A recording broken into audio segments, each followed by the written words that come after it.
Bonjour à toutes et à tous. Alors aujourd'hui, je vous propose de nous retrouver directement sur le simulateur. Donc allez-y, vous pouvez ouvrir un navigateur et vous rendre à l'adresse donc 123d.circuit.io.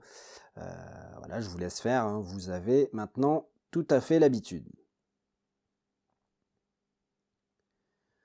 Donc voilà, on avait vu dans une précédente vidéo comment se servir d'un programme Arduino pour faire des calculs.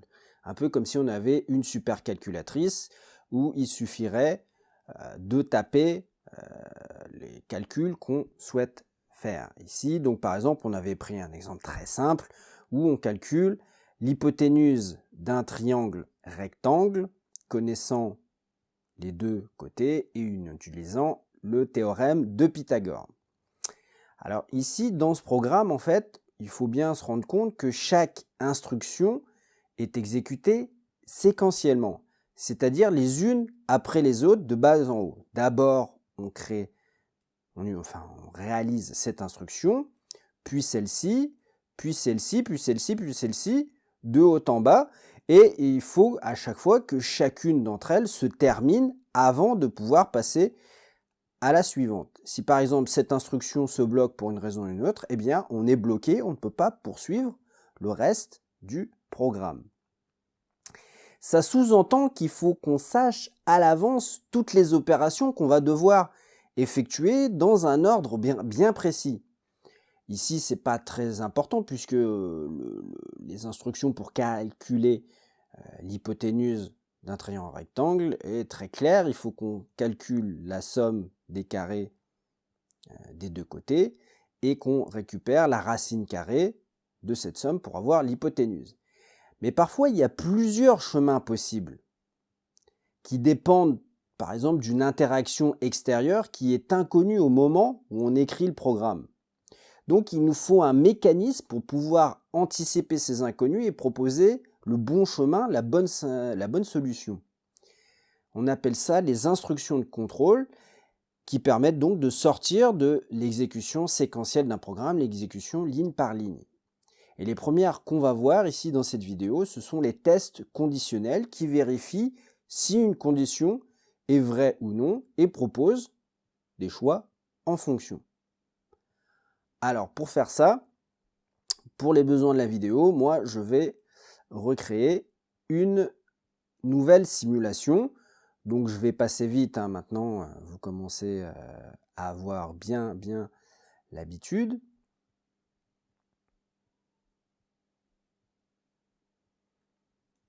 Ici, donc la breadboard, je l'efface. Je vais changer le nom. Donc, les tests conditionnels.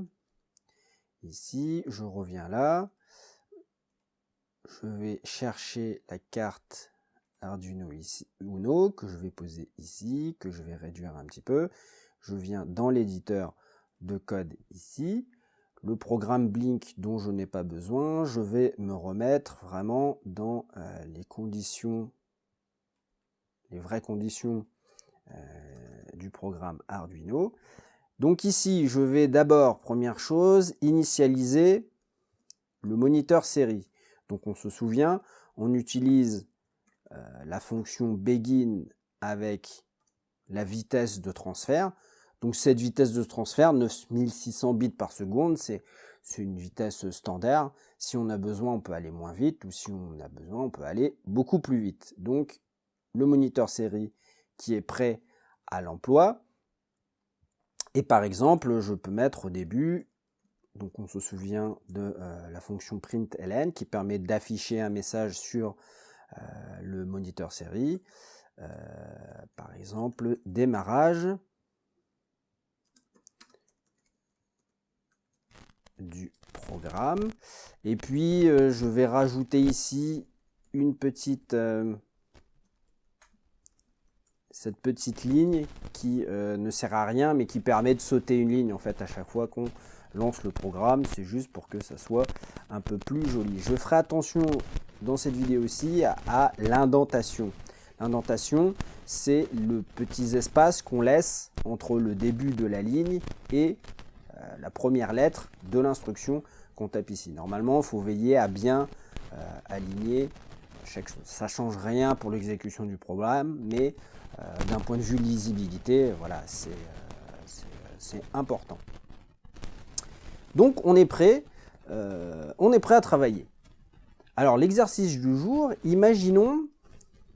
on va imaginer un programme qui génère un nombre aléatoire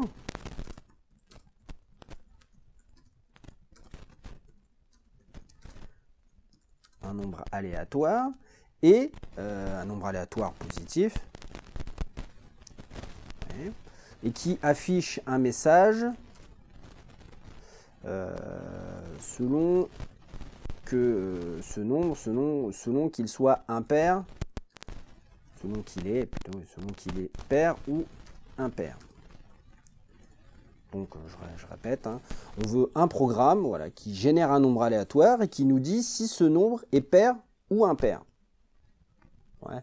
Bon, pas trop, c'est un petit exemple simple. En analysant un petit peu, il y a 3 étapes à réaliser. Hein. La première étape, eh bien, c'est de générer un nombre aléatoire. La deuxième, ça va être de tester sa parité, c'est-à-dire s'il est pair ou impair.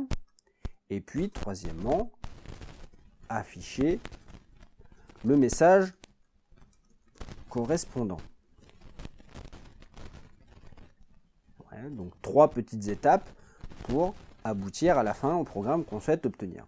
Alors générer un nombre aléatoire, c'est pas très compliqué en Arduino puisqu'il y a déjà une fonction toute prête qui existe qui s'appelle random. Donc, random qui veut dire mot à mot aléatoire en anglais.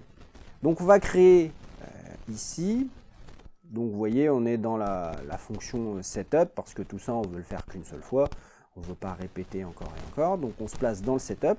On va créer une variable de type entier, donc on se souvient, entier int, on va utiliser le mot-clé int, espace le nom de la variable que je vais appeler aléatoire, et cette variable on va l'initialiser grâce à la fonction random qui va nous donner n'importe quel nombre entier, ici entre 0 et 1000.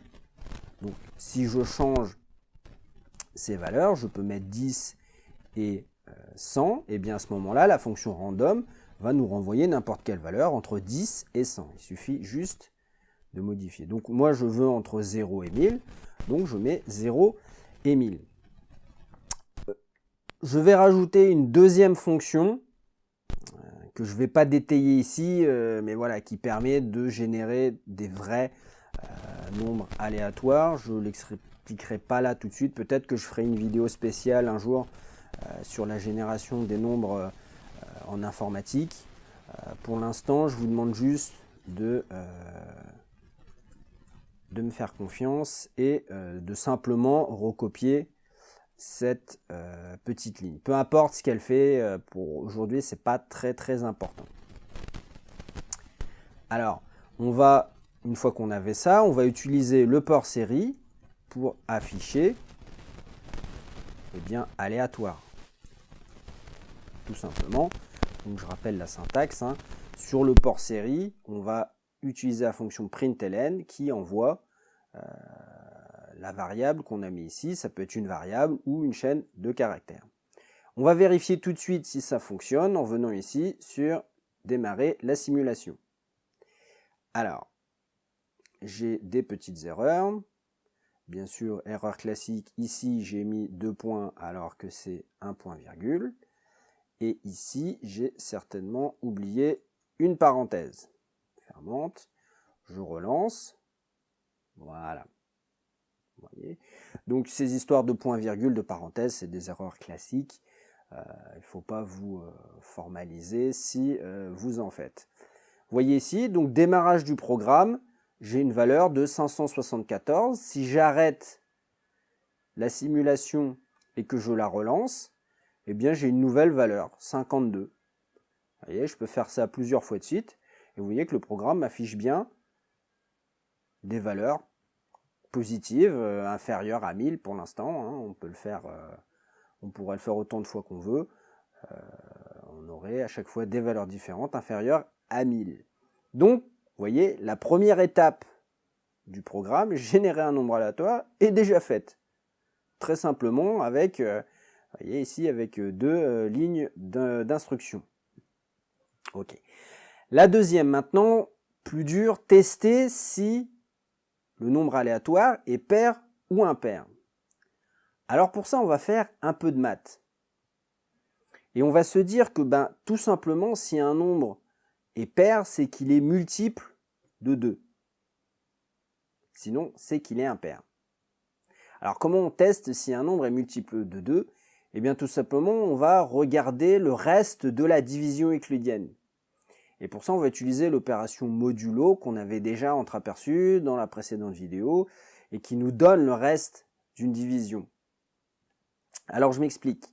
Si on divise un nombre par 2 et que le reste de cette division est nul, ça veut dire que ce nombre fait partie de la table des 2 et donc il est pair. Si au contraire, le reste est différent de 0, ça veut dire qu'il ne fait pas partie de la table des 2 et donc il est automatiquement impair. Prenons un exemple. Est-ce que 16 est pair? Eh bien oui, il est pair puisque 16 divisé par 2, ça nous donne 8, un nombre entier. 16 fait partie de la table des 2. Comment lire cette chose? Eh bien 16 divisé par 2 nous donne 8. 8, c'est ce qu'on appelle le quotient. Et le reste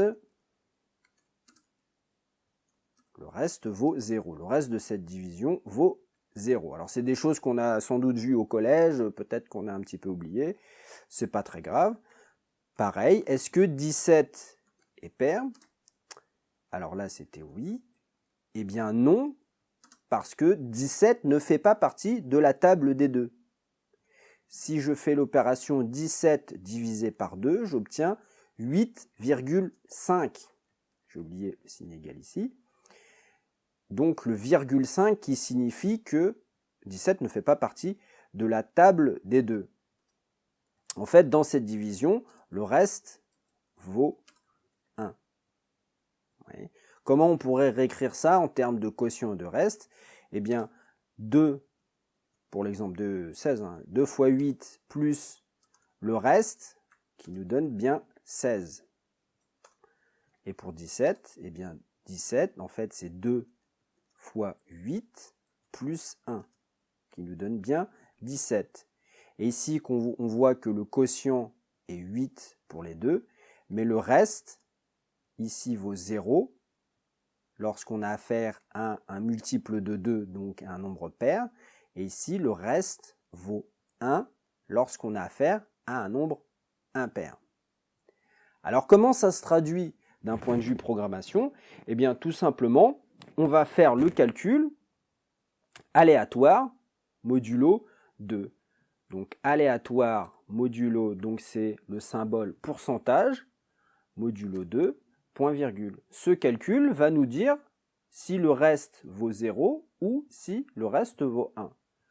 Donc on va sauvegarder ce calcul dans une variable pour s'en servir plus tard.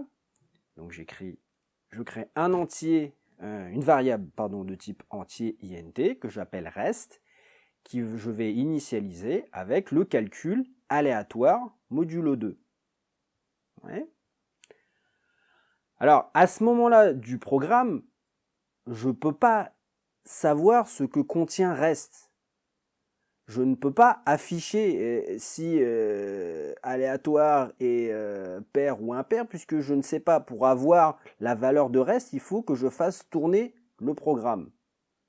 Mais faisant tourner le programme, je ne peux pas écrire si le aléatoire est pair ou impair. Donc il me faut un mécanisme pour tester ce que contient rest. Alors c'est le but de cette vidéo, vous montrer les tests conditionnels. On va utiliser l'instruction if, qui permet de tester un résultat. Donc if, littéralement, qui veut dire si en anglais. Alors, la syntaxe est la suivante. On écrit if, parenthèse ouvrante, parenthèse fermante. Ouais. Une petite accolade, qu'on peut descendre si on veut, et une petite accolade fermante, donc qui délimite un bloc d'instruction qui est relié au if. Et entre les parenthèses ici, je dois placer ce qu'on appelle un test logique. Un test logique, c'est quoi? C'est un test qui vérifie si une condition est vraie ou fausse. On ne peut pas avoir d'autres résultats que soit vrai, soit faux. C'est un type de question qui peuvent avoir comme réponse que vrai ou faux. Par exemple, est-ce qu'une porte est ouverte ou fermée? La question est-ce que la porte est ouverte, ça ne peut être que soit oui, soit faux. Même si on dit une porte entrouverte, c'est quand même ouvert. Ouais. Donc ici, la question qu'on se pose, tout simplement, eh bien, on va remplacer le test logique. La question c'est est-ce que reste égale 0? À ce moment-là, si reste égale 0, on va effectuer toutes les petites instructions qu'on peut mettre ici dans cette accolade. Si reste ne vaut pas 0, eh bien on va zapper tout ça et passer ici directement. Alors comment ça marche? Je ne peux pas écrire reste égale 0 comme ça, parce que égal, ici, c'est déjà l'opérateur d'affectation. Et ici, on n'est pas en train d'affecter une valeur, on est en train de tester une valeur. Donc je ne peux pas utiliser égal comme ça. On va avoir un nouvel opérateur qui s'appelle égal égal, et qui donc permet, voilà, comme son nom l'indique, de tester si reste est égal ou pas à 0. Et donc, comment on va lire cette instruction? Eh bien, si reste est égal à 0, alors on va exécuter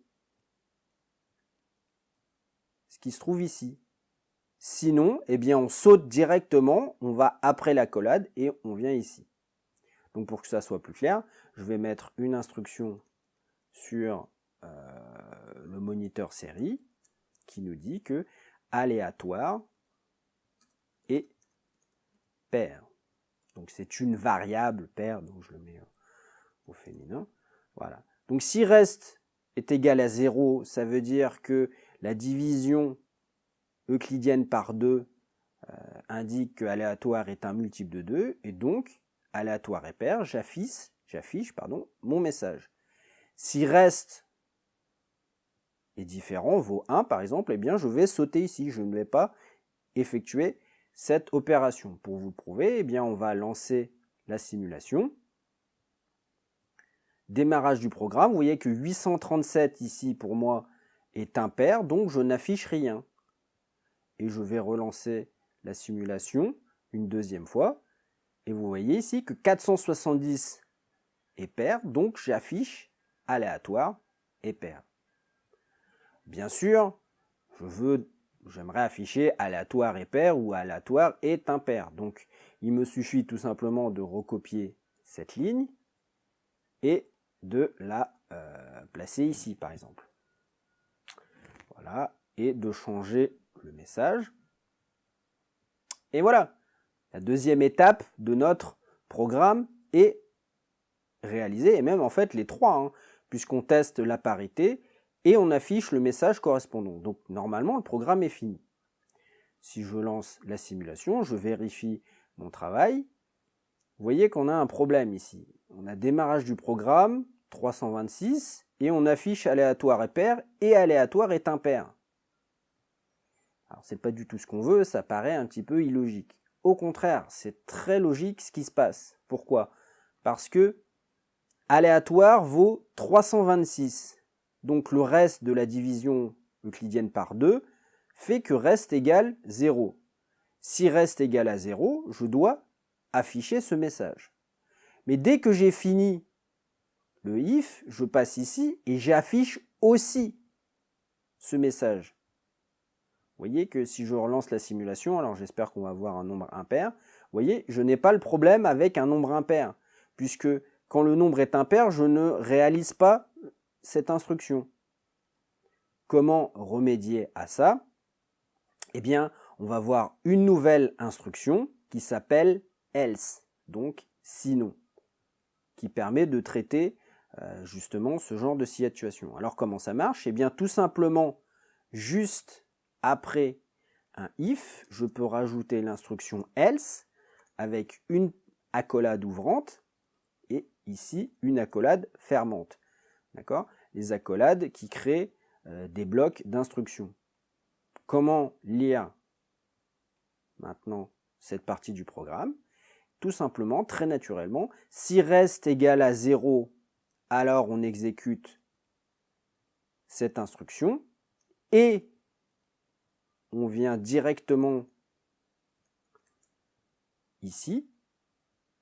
Sinon, si reste n'est pas égal à 0, on exécute cette instruction. Donc maintenant, avec le else, on exécute soit cette ligne, soit cette ligne. On ne peut plus exécuter les deux, ce n'est plus possible. Voyons maintenant si le programme fonctionne comme prévu. Démarrage du programme, 858, aléatoire et pair. Je relance, je vais relancer plusieurs fois et vous verrez que maintenant on n'a plus du tout de problème. Alors on n'a que des nombres pairs. Vous voyez que le nombre soit pair ou impair, on affiche le bon message.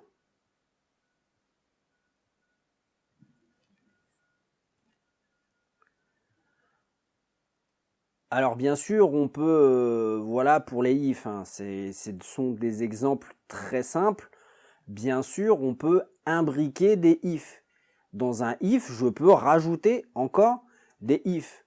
Par exemple, je ne sais pas, j'écris n'importe quoi, on va vérifier si aléatoire est plus grand que 500 par exemple.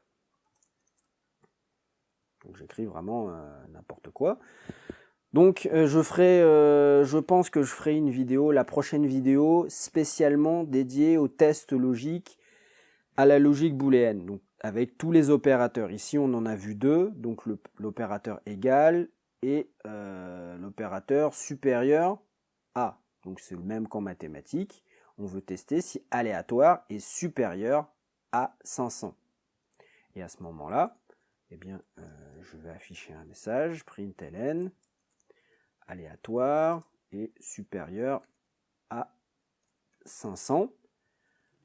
Sinon, donc else, si aléatoire n'est pas supérieur à 500, eh bien c'est qu'il est inférieur à 500, hein, tout bêtement. Ici, donc inférieur, et même en vérité inférieur ou égal. Voilà, encore un nouvel opérateur. Pas très compliqué à comprendre, hein. Inférieur, égal, je pense que c'est à peu près clair. De quoi il est question? Je peux relancer la simulation. Voyez, démarrage du programme, 64 est pair et inférieur ou égal à 500. Il n'y a pas de problème, vous voyez, je peux dans un if rajouter encore des if. À volonté, indéfiniment, je peux aussi rajouter des if dans le else, hein, ce n'est absolument pas un problème. Et on peut arriver comme ça à vraiment de la logique très compliquée, très pointue, mais on fait des choses étonnantes et des choses puissantes, des calculs puissants. Donc, voilà pour les if imbriqués. C'est des exemples très simples, hein, ce qu'on fait là, qui n'ont aucune utilité. On peut essayer de compliquer un petit peu, cette fois-ci, en rajoutant une deuxième variable aléatoire. Donc, tout simplement, je vais copier-coller ici et créer une deuxième variable aléatoire qui s'appelle aléatoire 2. Je peux afficher sa valeur ici, hop, et voilà. Alors je vais, on va mettre un petit peu de texte pour que ce soit un petit peu plus lisible. Donc ici, je peux rajouter aléatoire est égal à, Voilà, et du coup j'enlève le petit ln ici pour que aléatoire égale et aléatoire soient sur la même ligne. Et je fais la même chose pour aléatoire 2. Voilà, et je viens vérifier mon indentation, que tout soit bien aligné. Voilà, on va lancer le programme pour vérifier que tout fonctionne bien. Vous voyez, donc je génère deux variables aléatoires et aléatoire 2 qui bien sûr n'ont pas la même valeur. Donc on pourrait modifier le programme en se disant maintenant je veux afficher si aléatoire et aléatoire 2 sont toutes les deux paires ou toutes les deux impaires. Alors comment on va faire ça? Eh bien,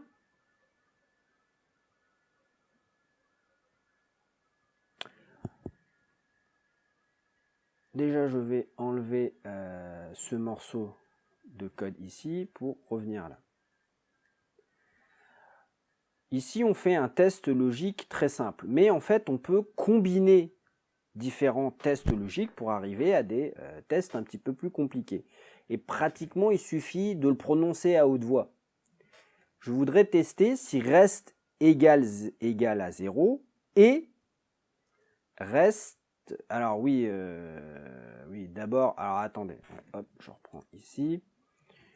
J'ai oublié de créer une deuxième variable reste qui va, elle, tester si aléatoire 2 est multiple ou pas de 2.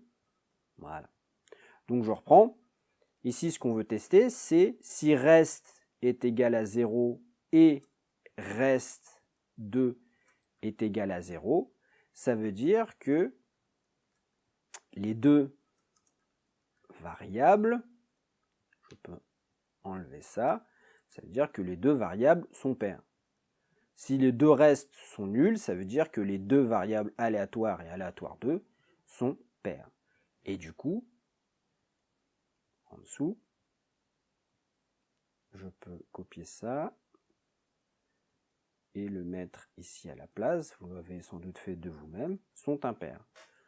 Donc, je peux combiner deux tests pour en former un seul grand test.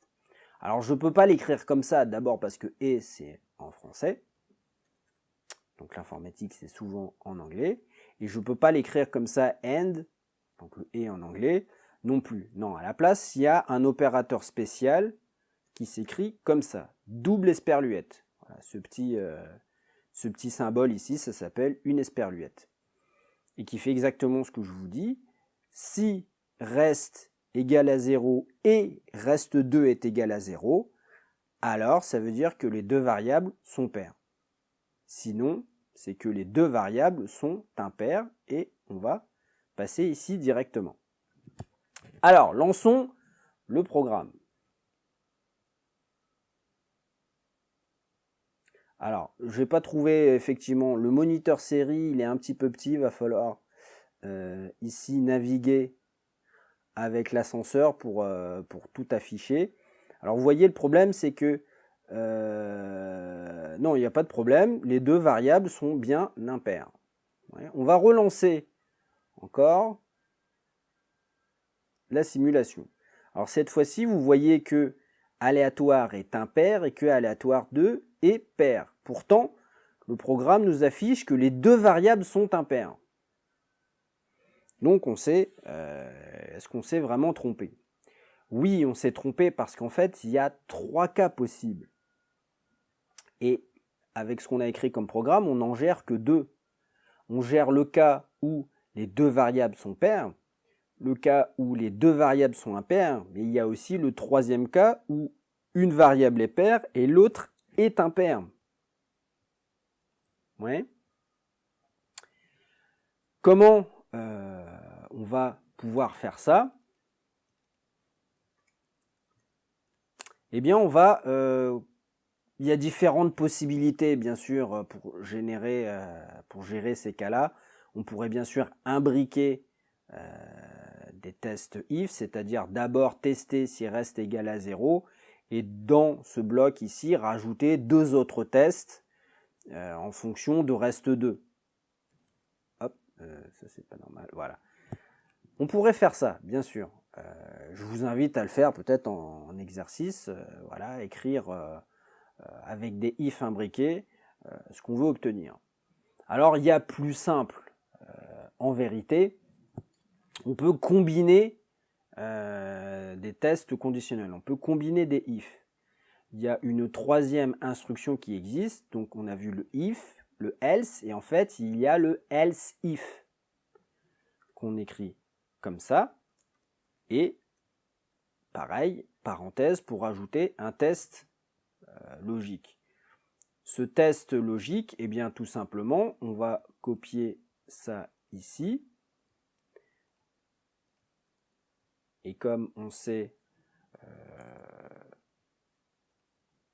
que si le reste vaut 1, eh bien c'est que la variable est impaire. Donc si les deux restes sont égales à 1, eh bien ça veut dire que les deux variables sont impaires.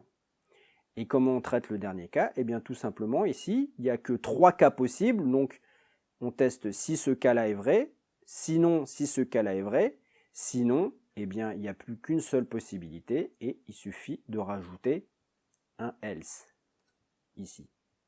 Et à ce moment-là, d'écrire un message.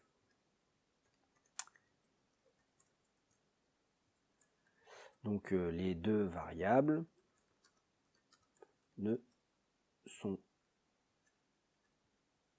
Alors comment l'écrire pour que ça soit pas trop long? Non pas même parité, voilà.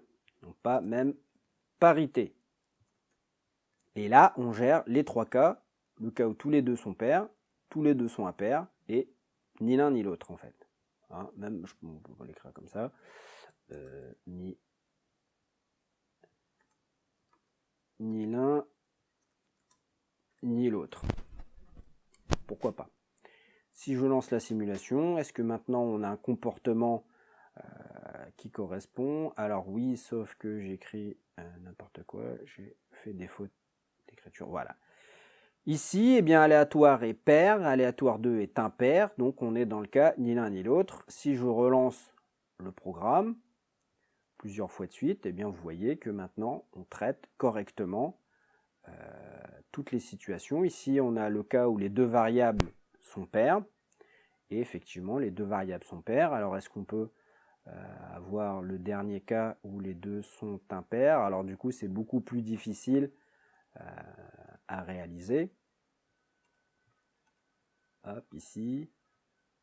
Voilà, on est bien dans ce cas-là. Variable impaire, les deux variables sont impaires. Voilà. Donc je vais un petit peu vite parfois, n'hésitez pas à faire pause et à revenir sur des passages où j'ai été trop vite. Ce sont des exemples pas très compliqués, hein. Derrière, vous imaginez la puissance du test conditionnel. On va pouvoir tester si voilà, le résultat d'un calcul est positif ou négatif, si un moteur est allumé, si un interrupteur est fermé ou ouvert. Enfin, avec l'Arduino, on peut vraiment réaliser des programmes très très sophistiqués, mais pas très durs à écrire. Ouais. Donc ce qu'on a vu dans cette vidéo, 3 types de tests conditionnels. Alors je vais les remettre ici. On a vu le test simple si reste est égal à 0, donc un simple